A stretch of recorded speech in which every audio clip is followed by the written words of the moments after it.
اکثر علماء غریب کیوں ہوتے ہیں؟ حضرت حکیم الامہ رحمہ اللہ تعالی نے اس کا جواب دیا ہے، فرمایا اللہ کی منشا یہی ہے کہ علماء کی تعداد غریب ہو، کیونکہ علماء پیغمبروں کے وارث ہیں، اور پیغمبروں میں مالدار آپ کو 2-4 پیغمبر ہی ملیں گے، سارے پیغمبر کیا تھے؟ غریب۔ سلیمان علیہ السلام مالدار تھے، داؤد علیہ السلام مالدار تھے، اس کے علاوہ تو ہمیں کوئی پیغمبر نہیں ملتے جن کو اللہ نے دولت دی۔ نوح علیہ السلام کو غربت کے طعنے دیے قوم نے، ہے بھائی۔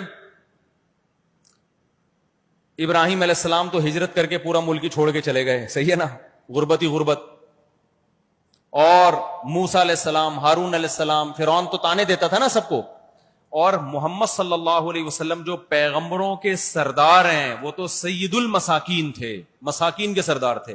40 سال اس دن گھر میں چولہا نہیں جلتا تھا۔ تو حکیم الامہ نے فرمایا اس سے پتہ چلتا ہے کہ جو بھی مذہبی مقتدا اور لیڈر ہوتے ہیں ان میں میجورٹی اللہ کی منشا ہے کہ غریب ہی رہے گی، اس لیے اپنی غربت پہ آپ اب راضی ہو جاؤ۔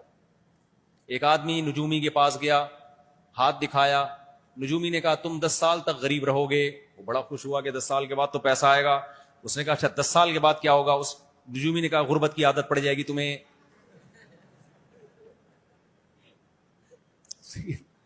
تو اس حدیث سے پتہ چلتا ہے بھائی، حکیم الامہ کے قول سے بھی پتہ چلتا ہے کہ آپ میں اکثریت کس کی رہے گی؟ غریبوں کی رہے گی۔ اس پہ اللہ کا شکر ادا کرو، کوشش کرو پیسہ کمانے کی، آ جائے تو ٹھیک ہے، نہیں تو زیادہ تر علماء کے پاس آتا نہیں ہے۔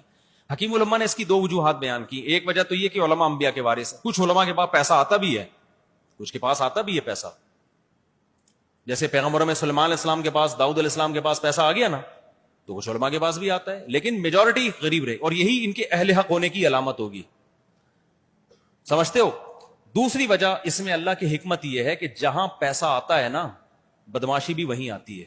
اللہ نے اسلام کو محفوظ رکھنا ہے، اللہ چاہتے ہیں زیادہ مولوی غریب ہی رہیں، پیسہ آ گیا بگڑنے کا خطرہ زیادہ، سارے بگڑ گئے۔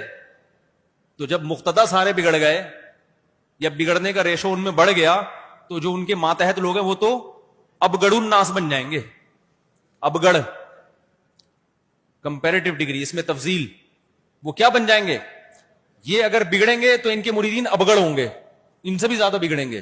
تو اللہ میاں نے کہا کہ ان کو پیسہ دو ہی نہیں مولویوں کو، تاکہ یہ تمیز سے جا کے نماز پڑھائے، مسجد سنبھالے، اذان دے، مدرسے میں بچوں کو پڑھائے۔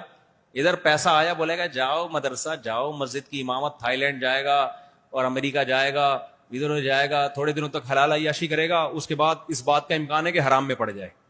تو اللہ میاں نے کیا کہا کہ بھائی مولویوں کے پاس میں نے اپنا مذہب بچانا ہے، زیادہ تر مولویوں کو پیسہ نہیں دینا تاکہ یہ دین میں جتے رہیں۔